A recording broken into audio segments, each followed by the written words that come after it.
1 Temmuz 2025 tarihleri arasında düzenlenen Açık Kabotaj ve Denizcilik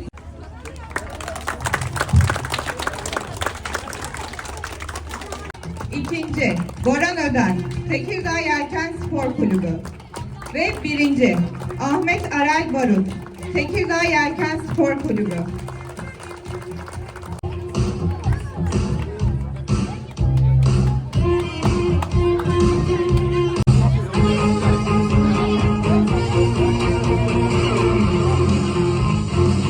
Spor Kulübü. Ödüllerini vermek üzere ulusal